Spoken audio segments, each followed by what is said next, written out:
Hi, thank you for joining for another Brainrich Podcast. We're here with Dr. Carrie Jackson at her clinic in San Diego's beautiful location.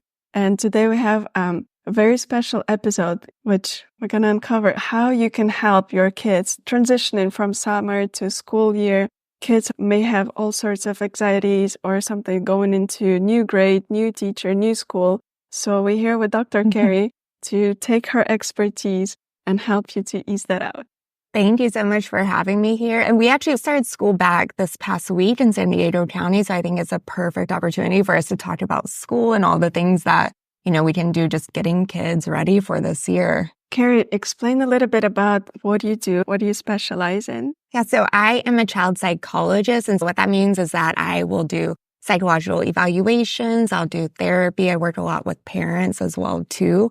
I specialize a lot in working with kids who are neurodivergent, so kids who have learning and thinking differences, especially those with ADHD who need a lot of movement, a lot of breaks, who are a lot of fun also. But when you have ADHD, oftentimes you may feel stressed, feel anxious as well, too. I'm a parent as well. I know how it feels the first time taking your child to school. Yeah. Oh, yeah. I mean, I think it's such a stressful thing for the entire family, right? And it's a big change, especially going into kindergarten if they're being at home, but all before then. So it's multiple factors. It's age, new environment, new teacher, new kids. Everything is so new, right? Oh, yeah. So, Carrie, let me ask you if you can clarify for those who maybe still not understand, what is the difference ADHD, ADD, maybe some other behavioral concerns that parents may not be aware of it still, or if they maybe already have diagnosis, but they still not sure how to deal with it. Yeah, absolutely. ADHD, it stands for Attention Deficit Hyperactivity Disorder, and it's considered a neurodevelopmental disorder, which means that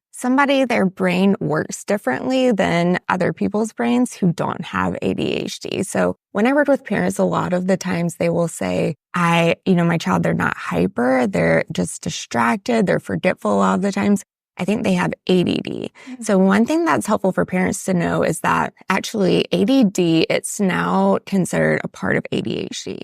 So really with ADHD, there are 3 different types or presentations. So for some kids, they may be like really hyperactive, have trouble slowing down, jumping around a lot. But then for others, they're more inattentive and they'll be distractible, forgetful, disorganized, like with their backpack especially.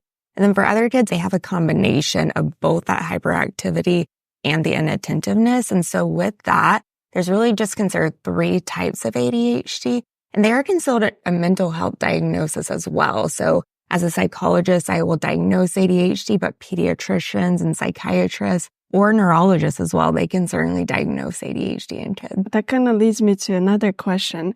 The difference between boys and girls. Yes. It's such a huge difference how they function, their brain develops. It kind of feels like boys, they need to move more. Girls, they could be a little bit more still-ish, but then on the same side, there's still girls who are super active. There are boys who are a little bit quieter, but they still might have issues. But I found that school system sometimes doesn't recognize the needs for young boys and girls, right? They try to bring them under the same cap.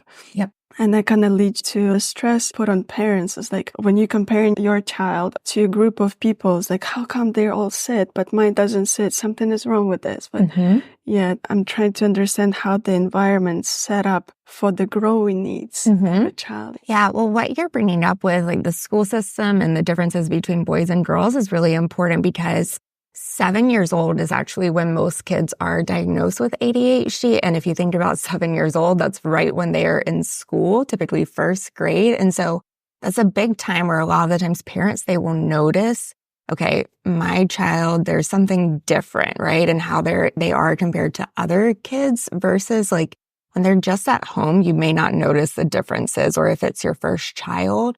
But a lot of the times boys are actually diagnosed earlier than girls are. So yeah, they're more hyper in general. And then girls, they're much more on the inattentive side. So if you think about a teacher with like 20, 30 students in her classroom, it's going to be much easier for her to notice like the kids who are maybe like out of their seat, jumping around versus like the girl who's more inattentive, quiet, and distractible. So that's why boys are typically diagnosed much earlier than the girls are.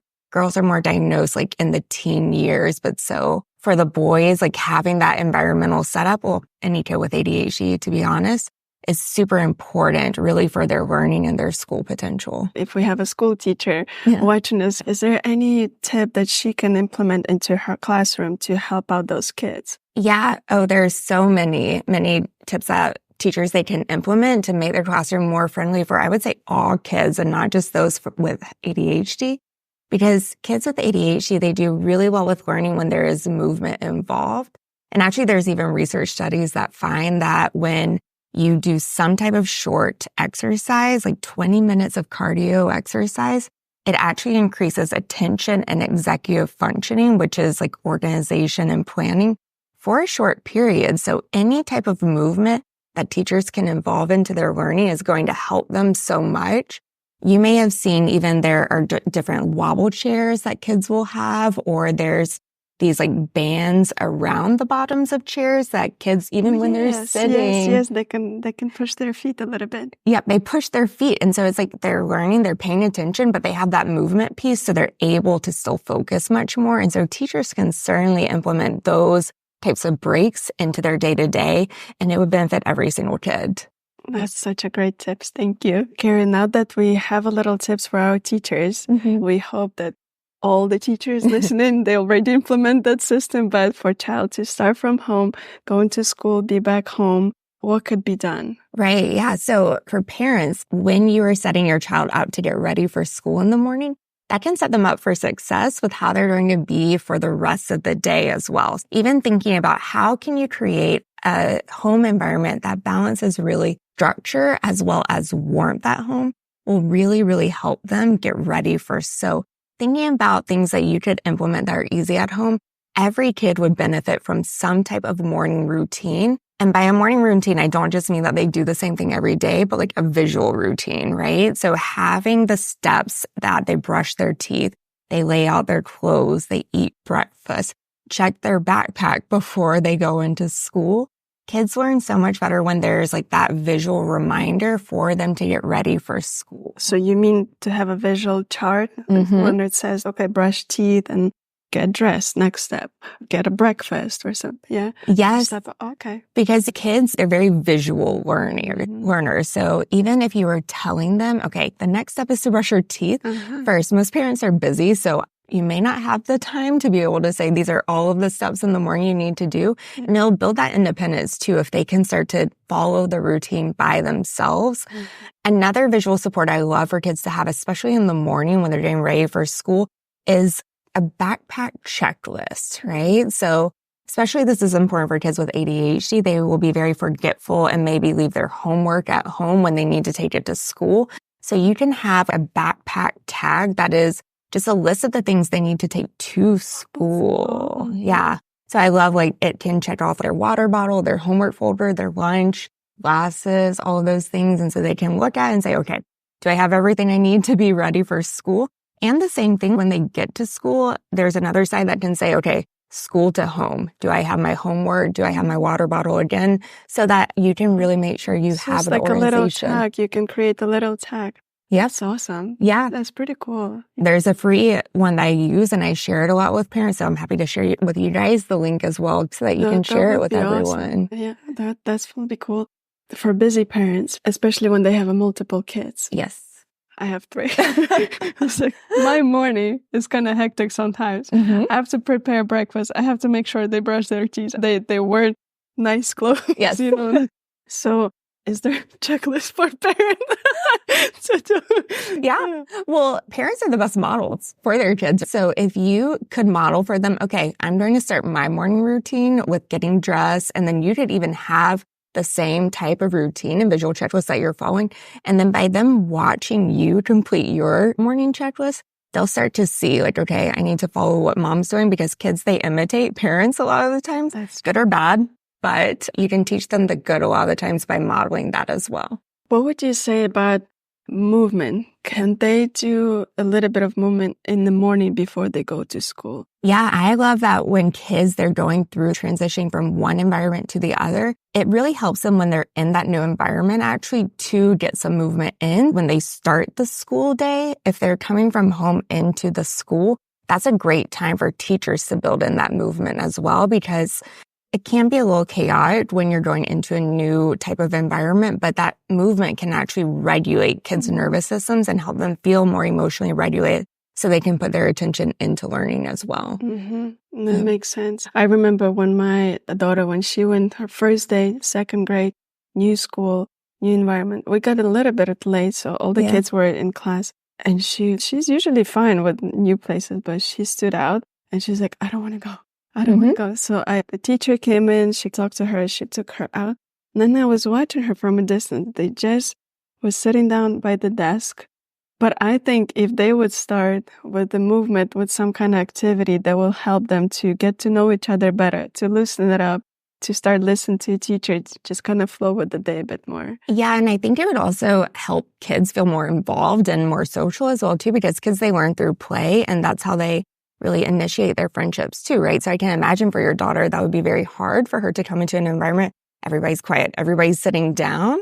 But if you see all these kids who are playing, it's going to be so much easier to join in with them and to get started with knowing them as well, too. That's why recess is so important for kids at school. And I always tell teachers, do not take away a kid's recess as a consequence, because when that happens, you're doing yourself a disservice. You're doing the kid a disservice as well, too, because if they don't get that movement that they need during the school day, they aren't able to focus later in the day as well, too. And so building that throughout the day as well, too, I think is so important. Even during a school day, it's more about regular movement breaks. And so what that means is it could be every 30 minutes. I would say getting at least 5 to 10 minutes of movement.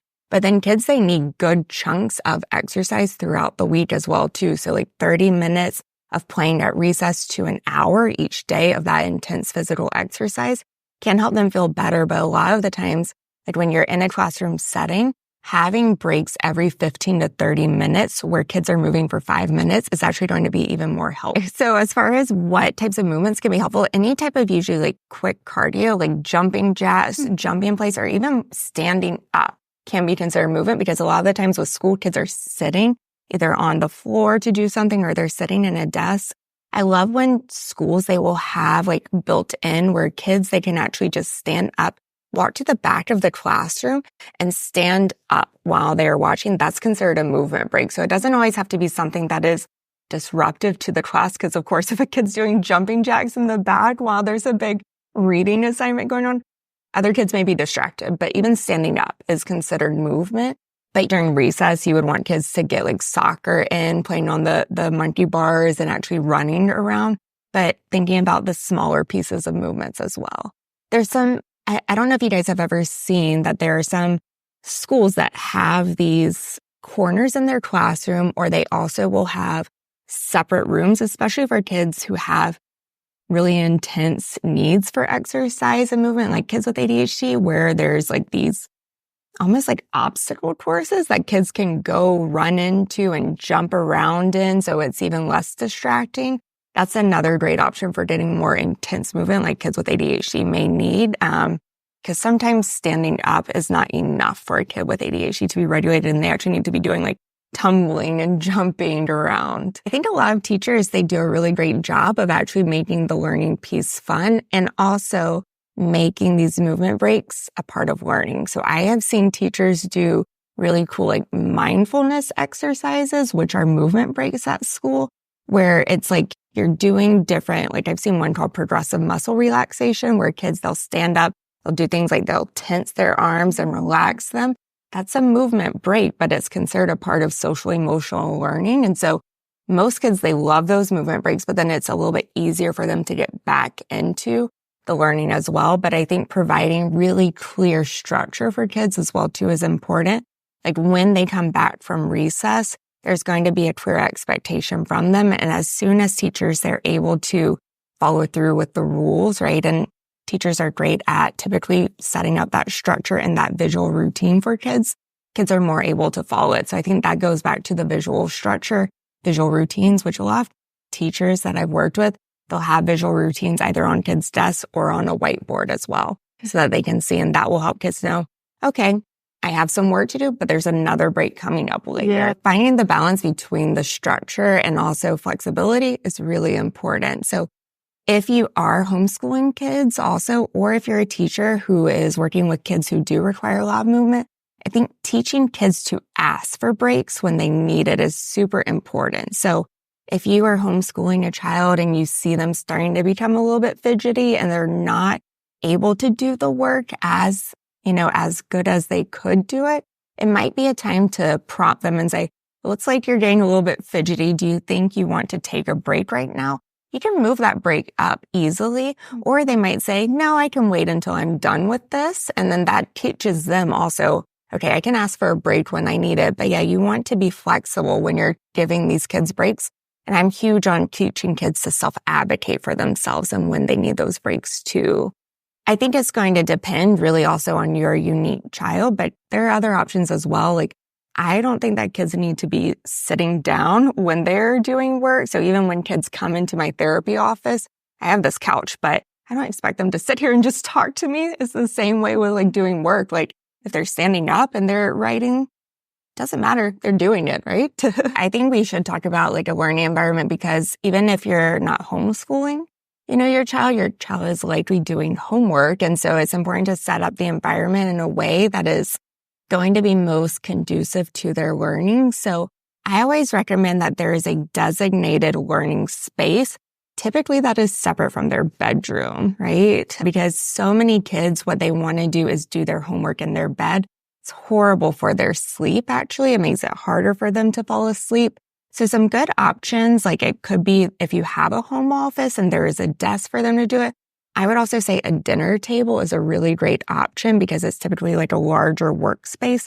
And it's also signaling to your child, well, it's where work is done, but not where there's a ton of fun distractions, right? So with kids who have ADHD or who don't have ADHD, we really want it to be so that they can just see what they need for learning and not be as enticed by all the fun things they really want to do right then, because we really want them to be motivated and focused when doing their work. I love when kids have a separate space and when it's clear of any distractions. So if there's toys all around and all of these fun things, it's going to be much harder for them to organize their mind when you have a messy space. So that's one way I would say to set it up.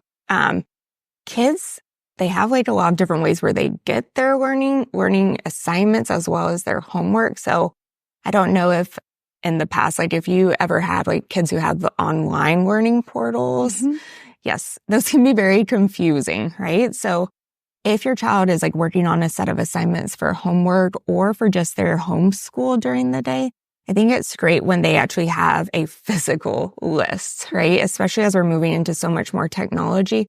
When things are on the computer screen, it doesn't register as much for kids, right? And so I think if they can see, I have these assignments I need to do, and they can physically cross it off, that really helps with their learning much more than if they go onto an online portal and then they're focusing on learning that way.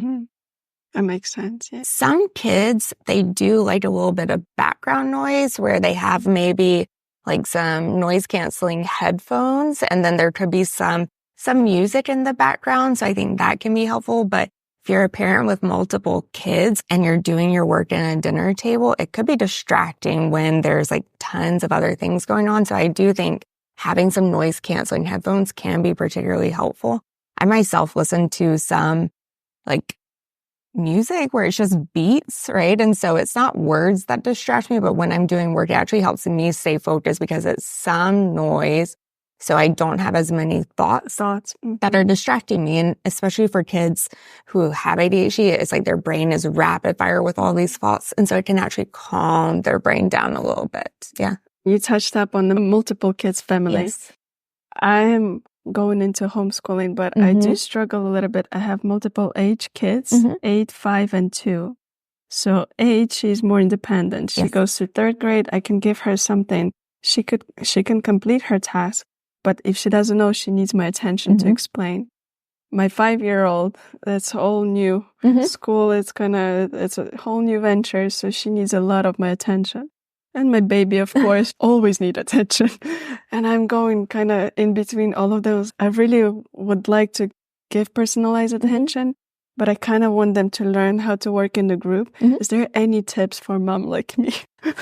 I think having them in the same area is a great idea because it simulates a classroom, and it could simulate how at school, a lot of the times when kids don't know the answer, they'll ask the person at the table, hey, how'd you get this question, right? And so even having kids of different ages, it can give them the opportunity to teach the younger ones to do certain things. So I would suggest having them in the same area. And I think that your oldest daughter also, she would probably feel like a sense of pride and self-esteem by being able to help the younger ones. And then the younger ones, I'm sure there are things that they could teach or do that are really cool for the older ones as well too. Maybe it's some art project or something. And so I think giving each of them, their own tasks of independence is really helpful, but then also giving them the opportunities to teach others different things as well. Is there a little tip when they, for example, when they super demand your attention? Yes. Because I had that situation that I'm trying to explain something to one, but then the other one gets kind of upset. It's like, no, you always talk to her. You don't talk to me anymore. So it's kind of that challenge of spreading attention right at the same time. Mm-hmm. Yeah. I wonder if you could even set up where there's mom office hours, right? For each one, for their own designated time with you. But then also one of the things that I really like for kids to get in the habit of doing when they need a parent's attention for help with any type of schoolwork is to actually have them practice asking a specific question. So kids, they want parents' attention all the time, and they might just be like, Mom, I want you, I need your help. And it's like, okay, I want you to think about what specifically you need help with and come up with a question while I'm working with my other daughter, right? So maybe it's, I don't remember how to add these numbers together, or I'm having trouble reading and understanding this sentence. But teaching them that they can ask a specific question can also help with them being really advocates for their own learning and also really helping you to help them with their learning too. So parents, if you're watching, make sure you put these words on repeat. Teach your child how to ask a specific question. It will make your work easier. I'm going to try to do that as well. I have had several parents that I work with who have said it's helped a lot with their kids' frustration at home as well too, because so many kids, they will be doing work and then they can't do it for whatever reason, but also they don't understand why they cannot do it. And so they'll say, I don't want to do this anymore. I'm not doing it. And they'll just get frustrated. But so if you teach them to ask a specific question, to slow down and think, what don't I get? That is actually going to help them become less frustrated when doing schoolwork too. Makes sense. Yeah. That's awesome. Thank you. That's super helpful. ADHD, let's actually break it down even further. So my child struggles with regulating their emotions. So they are having their emotions like a roller coaster where sometimes they're at a 10, other times they are completely fine and normal, and it's hard to guess what is going on. Get a lot of parents also who say, I cannot get my child to do anything that is challenging or that they don't want to do. So it's really easy to get them to do their sport that they love, like soccer, but getting them to sit down and do their responsibilities, super, super hard to do. Along with schoolwork, I think that comes into play a lot where kids, they'll get organized. They don't remember to turn in their homework. They're very forgetful about it. Especially with all these online portals, you will see a lot of kids who they will do the homework, but then forget to submit it. Oh, that's the most frustrating thing as a parent too, right? And to a child, I think. Yeah. So they put so much work. So there's so many reasons why a child may be emotionally dysregulated.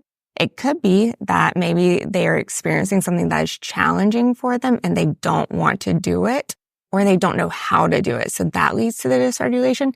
Could be that they're anxious also. So a lot of the times when kids are anxious, they will refuse to do things that will make them appear angry and irritable to parents. Or some parents will even say they look defiant when really it's just that they are anxious about a situation. So they're refusing to go. So kids who are anxious about a new school, I'm not going to school. I'm not going to school. They throw a tantrum the day before going.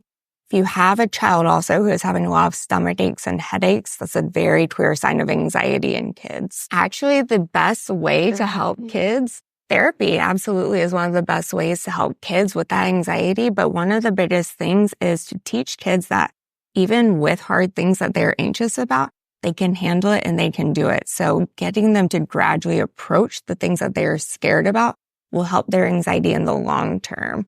Kids, they want to avoid things they're scared of. me too, right? So if I am scared of something like a snake, I'm going to want to avoid it.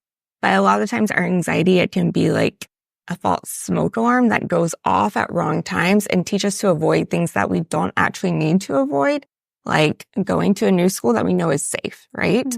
Or going to a birthday party with other friends. And so in order to learn that even though this thing feels scary and it's something we don't want to go to, we actually can handle it. Mm-hmm.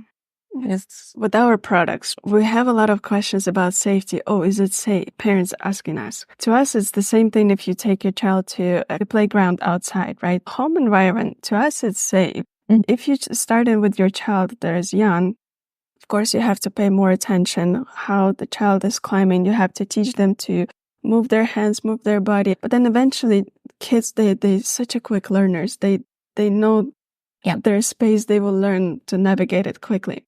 The older kids get, obviously, once you know the progression of your child, you can kind of let it go a little bit. So sometimes those questions comes from parents being afraid if the child will hurt themselves. But I think you kind of have to let it go a little bit of your fear, not to project on the child a lot. And kids will learn their environment. So if the child never tried that before, it would just take a little bit of time to learn it. Let's talk about the parent anxiety piece, because I think that's really important. I mean, as a child psychologist, I was talking about how I work with parents. There are treatments that are specifically parent-focused for anxiety. And the research finds that when you work only with the parents on strategies for how to reduce their child's anxiety, it's as effective as when I would see a child for their own anxiety. So me, like working with a parent, basically how they can raise a child that is less anxious is just as effective as if a child was to come into my office. So there's so many things that parents can do. But a really big piece of it that you were touching on is taking a step back, right? Because a lot of the times, like when kids are doing things that are new, that are, a little bit scary for them, like being on monkey bars and stuff, like even at a playground, I know as you are like watching them, it's like, are they safe? Do they know their body? But kids do know their bodies really well, and giving them the opportunity to try things is going to help with their anxiety and also your anxiety as a parent. And so I think, like you were saying, taking a gradual approach of, okay, first, like when they're younger, they're just starting out, watching them do it is really helpful. But then as they get more used to it, can take a step back and they will feel more confident as well too. So when kids are in situations that are new or unfamiliar, they look to their secure parent, right? They look to their base, who is their foundation, to really see, what do I do in this situation? Is this safe for me? Or is it an unsafe situation? And so kids, they will read your face, they will read your body language. And if they are seeing that mom is like, yep, I know that you can do this, they're going to try it out. But then if they see mom where she looks scared and she looks nervous for them, they're going to say, this is an unsafe situation. Maybe I shouldn't do it, right? And so I know it's super hard as a parent, especially when you are dealing with your own anxiety and stress, seeing your child do new things. But keeping in mind that like when you're able to model that confidence for them, they'll be more confident in themselves too. One of the ways that I love to help kids build confidence is by creating what are called mastery activities. So if you think about like a child's potential and where they are at, there's this area that's slightly more than where their skill level is at. So if they're playing soccer or doing gymnastics, right? They can probably do some things that are just slightly more challenging than what they've been doing for the past few weeks. And so really encouraging them to go outside of their comfort zone actually is going to help them build their mastery and build their sense of self-confidence and their self-esteem overall. I also love that you can do this with other activities as well, even around the home, right? So for example, you can give your kids these mastery tasks where they're learning something new and they're going to feel like they are independent. So if you're doing grocery shopping with your kids, for example, having them help you with picking out the different items that are on your grocery list is a great way to do that, because something they may not have done before, but then they can do it later on as well too. And it's something new for them to learn. So I love giving kids designated tasks that are just a little bit outside of their comfort zone for them. And I think you can map it on to your child's interests really, really well. So some kids are into cooking, sports, swimming is another good one as well too, trying to beat your time. So those are all really great activities. And a lot of parents can find ways to do that just throughout the day as well, too. I'm sure you guys have some great ideas for what your kids could do, too. I have so many good ideas. Well, first of all, my youngest, they always see what my oldest is doing. For example, they're using Brainrich equipment. Mm-hmm. My oldest, because she started when she was 1.5. So all my other kids, I can say they grew up with it because they were born. We already had a system in our home. I don't think that kids at this age, they process the difficulty level themselves. They just try. That's my experience. I mean, you're watching them hang, right? Mm-hmm. I don't tell them, go hang for 10 seconds. They just hang. And they hang even longer than 10 seconds. We recently did a challenge. My oldest, she hang for 4 minutes. Oh my gosh, she was moving around, but she was on the gym 4 minutes. I'm like, okay, that's enough. You can get up. But she just loved it, right? Mm-hmm. I never taught her. We never specifically practiced. It's like, okay, go do this thing. Mm-hmm. And I don't want you to get down in less than 30 seconds. Yeah. She just did it. And the same as my others, they just picked up whatever my oldest is doing. Yeah. It's like chain reaction. As far as the behavioral piece, what I want to go back a little bit, if you don't mind. I have a challenge with my middle child. Mm-hmm. And as a parent, I'm kind of going back and forth. Am I doing something wrong? Because my reasoning behind it, okay, my oldest, I can resonate with her more. She understands, like halfway through, she understands my message. Okay, now we need a little bit of space. Now we need to do this. She can kind of pick me up on that. My baby, obviously, he doesn't understand anything at the moment. He just needs something. It's either breast or something. My middle one, I think she's kind of at the stage where she just needs attention. Mm-hmm. And she goes through those phases of like, I don't care. Mm-hmm. I need this. And she will throw this tantrum. And sometimes she can get aggressive, to be honest. She can scratch. She can bump the foot on the floor. It was like, we have neighbors. Yeah. What can you suggest in the situations like that when those tantrums are happening? Mm-hmm. I can explain you what I'm doing and you can correct if this is something. If we are all together, I take her somewhere more private when it's just me and her. I tend to sit next to her. Mm-hmm. I don't really try to over yell at her. Yep. I try to give her space to calm down. Mm-hmm. It takes time for her. In my head, this is what I'm going through. Okay, she's either super tired. She didn't get what she wanted to, but I'm not going to give it. We just need to go through it, right? Yeah. This is not something that it's reasonable at this moment. But she just demands. Mm-hmm. And it can take us 10 minutes for this whole tantrum, right? And I don't know if I should get her tested or something. But for the most part, she's fine. I think it's either middle child syndrome. So actually, there's not a lot of research showing that kids based on their birth order are that different, which is interesting because I'm a youngest child and I feel like I'm completely different than my older brother. But, there's not as much with the emotion regulation piece that you're sharing.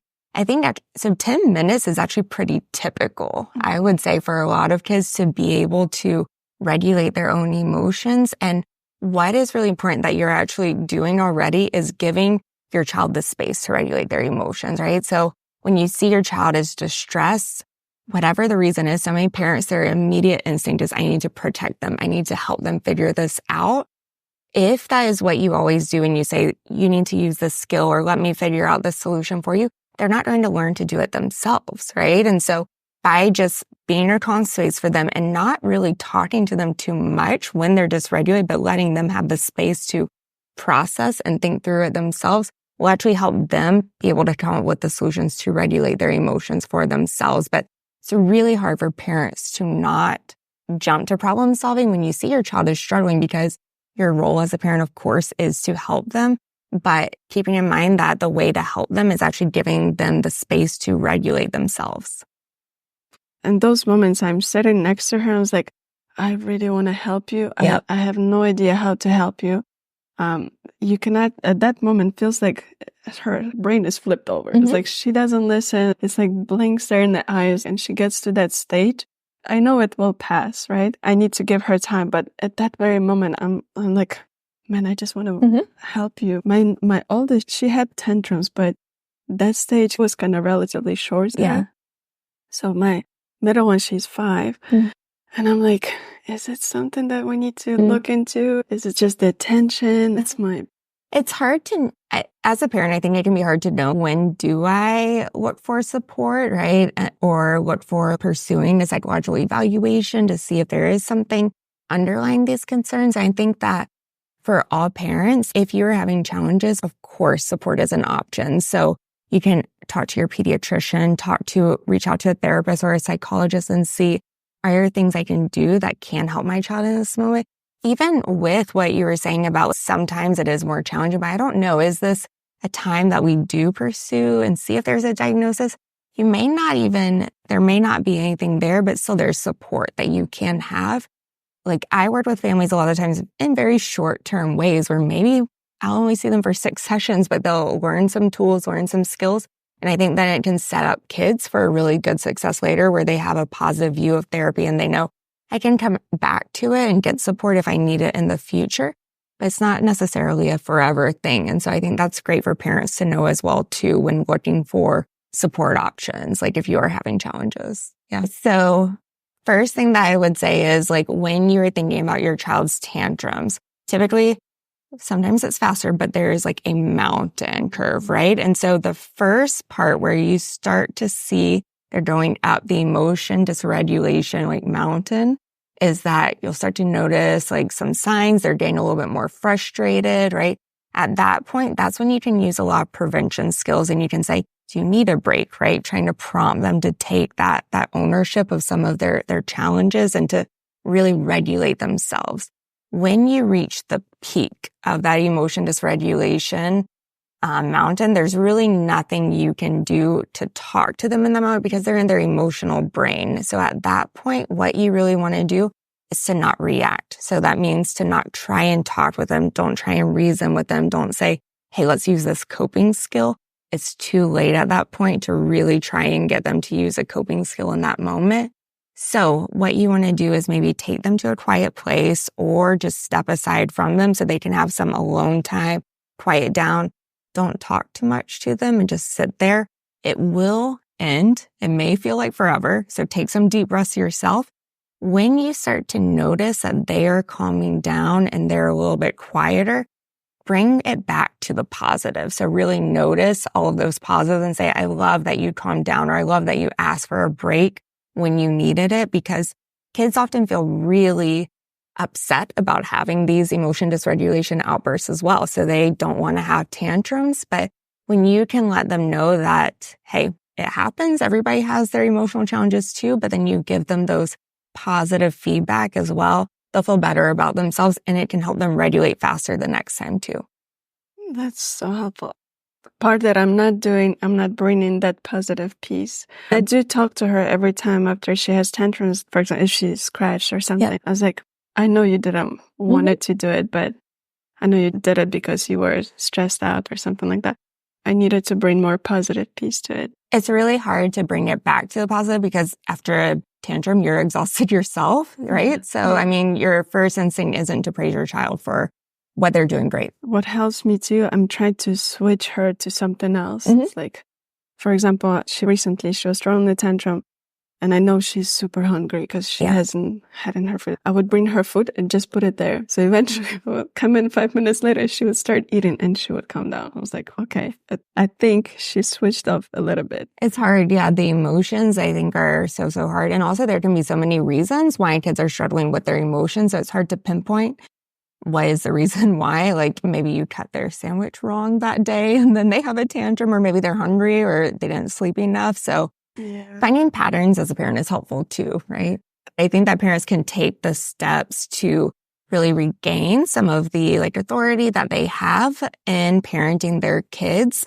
Usually though, what I talk to parents about with the first step to actually regain that sense of authority and the sense of leadership is actually by spending 5 minutes a day with their child, where their child gets to choose what they do during those 5 minutes. Because typically parents are giving their kids so many directions throughout the day, or teachers are giving their kids so many directions throughout the day. So for kids, they're wanting that sense of control and that sense of power. So you need to give them some time that they do have that power in a play environment. So trying to give them 5 minutes of unstructured play where you're not directing them to do anything. So that means avoiding things like hand me that Lego, right? Or let's play this game. Like, let them choose, let them have the power for those 5 minutes. Just gave me an idea because in my homeschool setup, I can have a schedule for what they need to do during that day.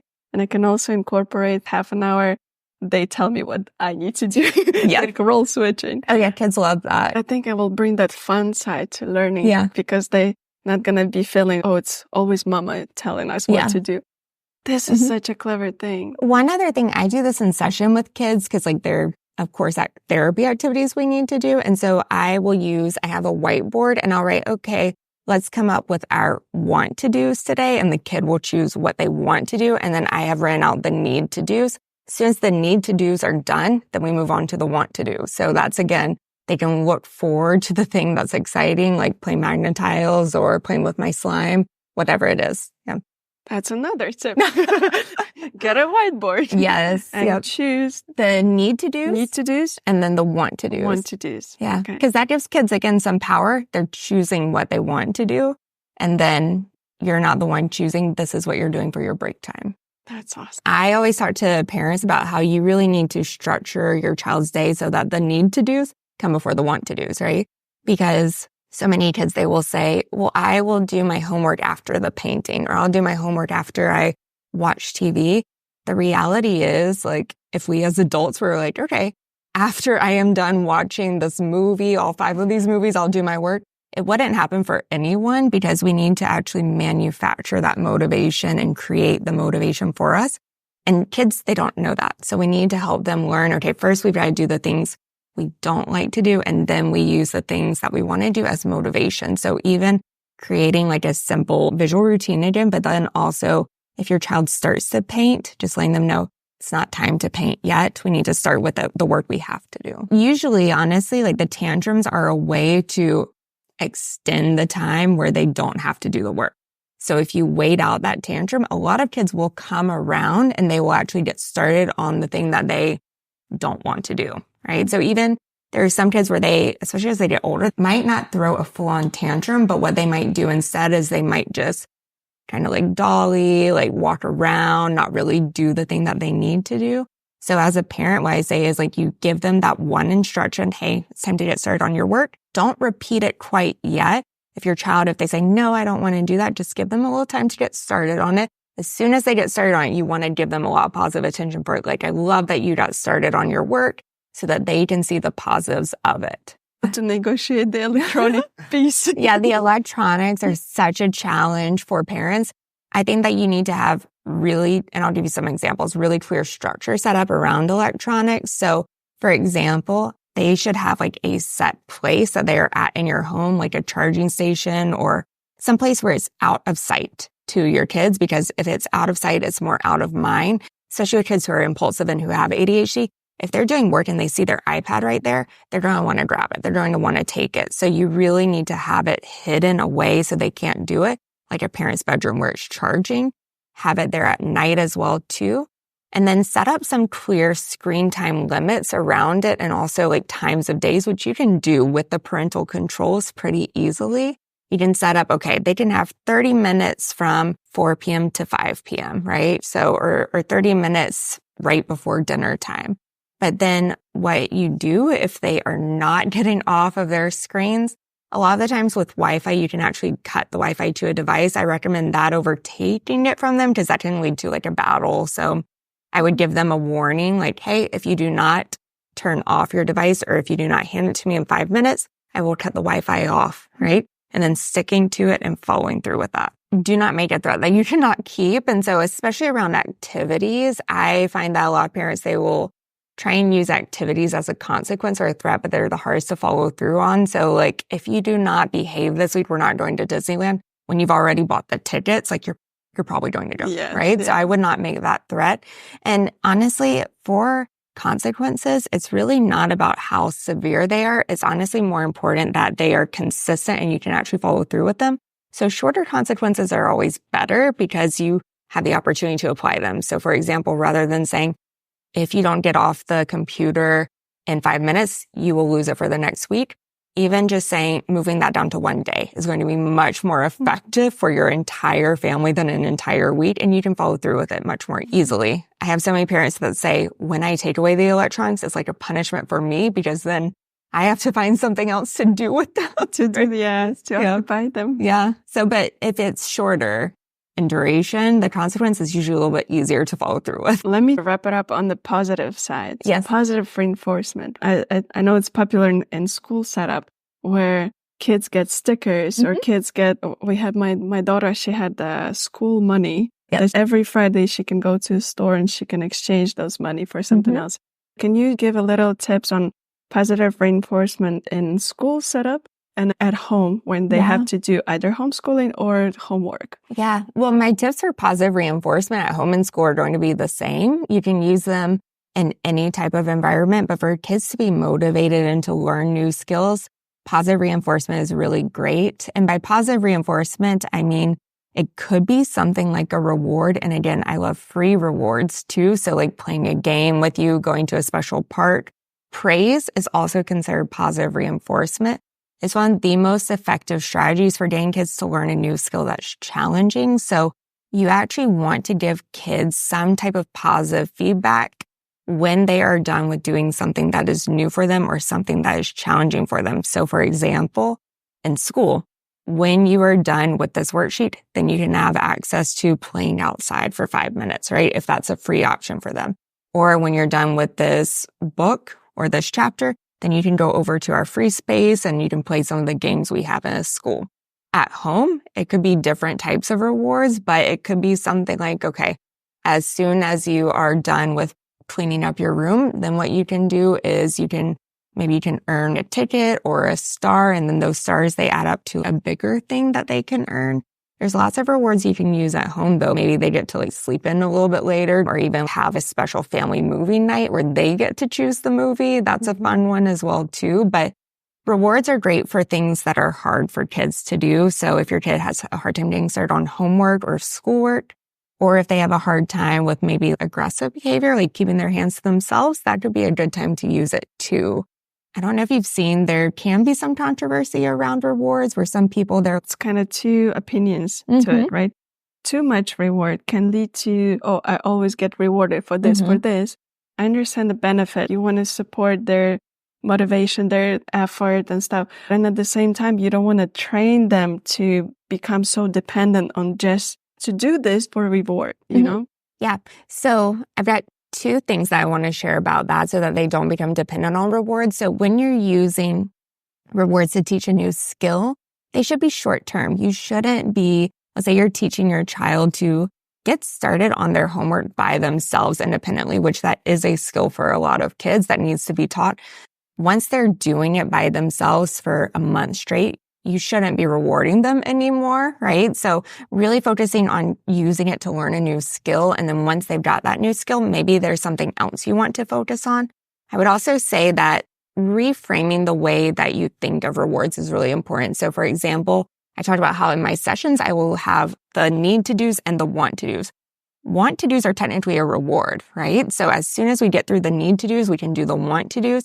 Just setting up that structure in your day-to-day life can change so that kids aren't like, well, I want $5 when you do this, or I want a new toy. So that's why I really do like free rewards, because it can get away from some of that negotiation where kids are the master negotiators for the rewards. Also, if you only focus on 1 to 2 things at a time of rewarding, you're less likely to see kids start to ask for rewards for everything. So that's a helpful piece too. When I see clients, I mean, it's going to depend on what they're coming to see me for, of course, but usually parents are stressed and kids are stressed when I am first seeing them. And so one of the biggest things that we do is we start off by helping families better understand their child, right? And so when you have an understanding of what leads to your child's emotion regulation outbursts, then you can really start to prevent them and manage them. So a lot of kids that come to me, the parents will say 2 out of 10 times, maybe they will do what I have told them to do, or they will do something challenging for them, but it's definitely not at the 9 to 10 out of 10 times range, right? So kids are typically not listening, not following through on things. Usually by the time we're done with therapy, kids are listening 8 out of 10 times the first time, which is a huge difference for kids, I would say. And for the parents, because they're like, okay, our home life is much calmer, we're less stressed. We understand also what we need to do in certain situations to get my child more regulated, to get them started on homework. And their kids seem happier. Like their kids are smiling, they're happier. They're doing things that were hard for them at first, whether that's homework, talking to new people. They're now not avoiding those things as much as they were. Carrie, you touched a little bit on the subject where a parent wasn't sure what to do when you remove the electronic. And some parents, they try to fill out this time with toys, right? It was like, okay, we just need to go and buy 5 more toys or something like that. Or they try to buy their time, which I mean, it's understandable. You have to do your work. You have to do your home chores. Trying to buy that peace of mind. Nobody's bugging you multiple times a day by buying a toy. Can you tell us what toys are good? Maybe a list of 5 toys that you must have and 5 worst toys to have. Yes. Yeah. I think that some of the best toys that kids can have are the ones that can lead to a lot of creative play. Ones where there's not necessarily as much structure around, these are the rules of the game, this is what you have to do. Giving kids the opportunity to create what they want to out of a game, to create what they want to out of a structure or a play environment is important, because if not, you're always going to have kids who are telling you, I'm bored, I'm bored, I'm bored, I don't know what to do now.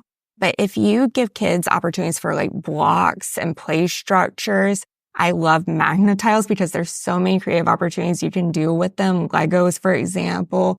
Other types of blocks for really younger kids. Puzzles and all this multiple variation puzzles. I love those too. Like they're kind of like fidget toys in a way. In a way, yeah. I play them too. Yeah, the blocks are great because you can create like little games out of them. You can just build them. You can also have like stories that you're telling. Coloring is already a great one because there's so much you can do. So really when you're looking at toys for your kid, thinking about unstructured play, right? How much can they create out of it, out of their own mind? Because that will really help kids who are going to be more creative in general. I was just FaceTiming my nephew yesterday and he was playing in a cardboard box. And I used to love playing in my laundry basket when I was a child. That was one of my favorite toys.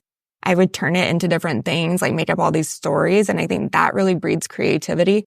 And it also helps kids come up with ideas on their own. Because I always hear so many parents say, my child, they just come up to me and they're like, I'm bored, I'm bored, I'm bored. And they want the parents to fix their boredom, right? But I remember as a child where I was the one fixing my boredom. I was coming up with the ideas. I think, again, going back to parents, don't feel the need to fix your child's boredom. Let them have the opportunity to fix it too. The worst types of toys, it's really going to depend. And also I have some of these worst types of toys, I will say. I love slime because it can be creative, but at the same time, if you are just like having your child use slime all the time and it gets everywhere in your house, it can be horrible. So supervised slime is okay, but unsupervised slime can be really bad, I would say.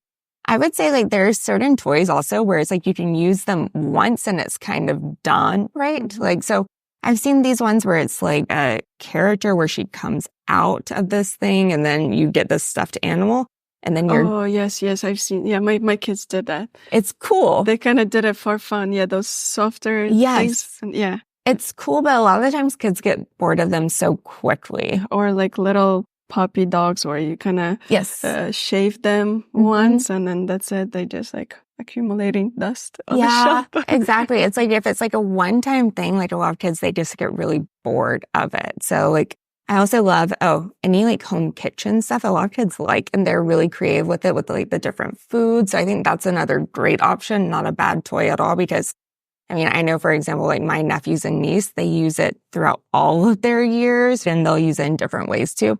And it teaches real life skills. So I think that one is fun too.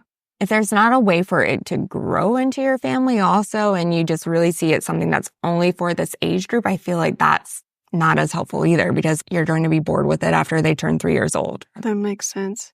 Making exercise and other things that are good for us, making it fun is going to be the best thing that you can do. I do the same thing in therapy.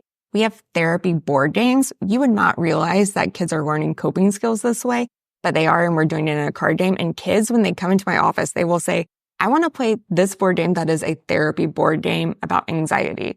So I think it goes along with any other type of thing that we want kids to learn, but that we don't want to just tell them, hey, go exercise for 30 minutes, right? You want to do it in a fun way. So for example, taking walks as a family to walk a dog, that's a great way to do something fun.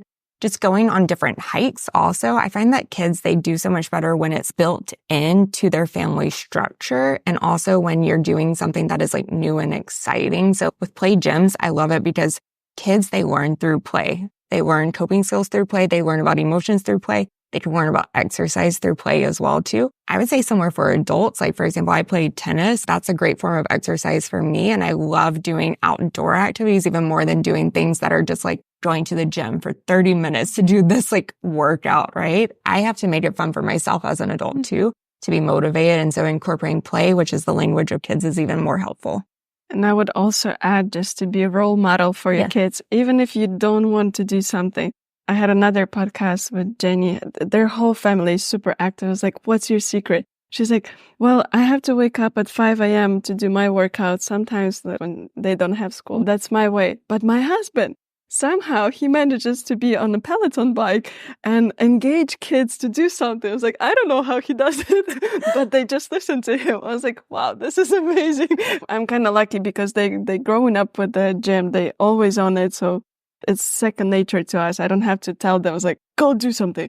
And another thing that I found with, for example, equipment like play gyms, kids gravitate where you are. They want to be next to you. So the placement is very important too. If you kind of looking into physical activities like that, if you're staying majority of time in the living room, just put it in your living room. You may sacrifice some styling-ish in your playroom, but you will gain so much. They will be next to you. They will be playing on the gym. They will do their activities. They will be calmer. They will be getting their strengths and so many other benefits. And you will see their progression too. It's super fun. We always had it in the living room. And sometimes parents, they ask us, where would you suggest to put this thing? I was like, the best answer, where you spend the most time yourself. Kids will still want to be next to you. That's like a really good point because you're building it into your life, right? So it's not becoming an extra part of your life. And I think it's also the same way you're saying, you know, my kids are so used to the play gym that we have because it's always been there for us, right? So it's a part of their life. It's not like you're trying to get them to do something new and say, okay, let's go do this play gym for 30 minutes. It's there. It's a part of your daily life. And I think with exercise, that's so important because it's normal, right? Yeah. So it's not something you're having to force them to do. It's just something you're modeling for them and they're enjoying while they're around. Kids come in here and they will be like, this is the comfiest couch ever. Can I sleep on it? And I'm like, no, but I'm glad that it's an inviting environment for you and it's serving its purpose, right? And then that's why I have kids' chairs too, because like that's one of the biggest things I always hear. Kids are like, I want a table for myself in this therapy space. Like kids will go to the environments for them. Yeah. Carrie, thank you so much. Yeah. As a closing thoughts, I would want to ask if you think we can add something from your own expertise if we haven't touched on it. Yeah. I haven't mentioned that I have ADHD too. It was definitely challenging at times. And I know after talking with my parents a lot too, that they noticed from a young age that I was more active and I had some challenges as well too, but it did get better. And so I think for a lot of parents to understand that like, yes, when you're going through a tough time with your kids, understanding that it's a hard time right now, but it's not a hard time forever. And what you will see in the future, your child will excel and they can succeed with the right supports in place. And as a parent, you're one of the biggest pieces of their support. And so when I'm seeing kids, I feel like I can understand and empathize with them in a lot of different ways because I understand more about who they are, right? So I think a lot of the things that parents, teachers, adults will see from ADHD kids, they may look like just bad behavior, right? A kid being very hyper and moving around when they should be seated. And so what I see is a kid who really needs to get out of their chair and really needs to move. Even in graduate school, I had classes that were 3 hours long. I could not sit through them, right? So as an adult, 3 hours is too much for me. And I can empathize with kids in a school setting all day having to just sit there. So I can really understand like, they need this. It's not something that they're making up or just trying to do. And also that they have so much potential, right? That they can achieve. So I can empathize with a lot of kids in that way. Thank you so much for all your time and sitting in one space. It's different, interesting things too. Like having a conversation is completely different, but I mean, honestly, having ADHD can make it hard for me sometimes to follow conversations as well, too. And so some people, they'll see that I'm distracted during conversations or I might be looking around different places. I am distracted, but it's not that I'm not interested. It's just that it's harder. Need to kind of find another outlet for a second. Wow, that's pretty interesting. Yeah. And honestly, I mean, I would say like I've learned as an adult different things that help me with my ADHD a lot now, especially, but like physical exercise is one of them. If I get physical exercise in the morning, I was playing tennis until I broke my ankle also, but that was great. And it like calms my mind so much. And so I love being able to share with parents how it feels for me. Every child is different, so I can't say what their child is experiencing, but parents will ask me sometimes my personal experience too, which I'm happy to share. I don't have anything to compare, but for example, my kids, they jump on the gym even before brushing their teeth. So maybe it's in nature, you just, once you're up, you have to move. I feel better if I work out in the morning as well. It's like, it just gets me going better. Carrie, tell people how they can find you. Carrie has a beautiful physical location. Come see her in person, but I know you have also online program for parents. Yeah, it's for the parents, of course. To tell how they can find you, how to contact you. Of course, yeah. So I'm located in San Diego, California, and I have a small group practice here where we can see families anywhere throughout California. But if you are online anywhere in any country, we can see you for one of our parenting programs. And you can find me on TikTok as well as Instagram at dr.carriejackson. But we will link that for you, I'm sure. Yeah. Thank you so much, Carrie. Thank you so much. It was great to see you guys in person, too, and to have y'all here. Such a fun conversation.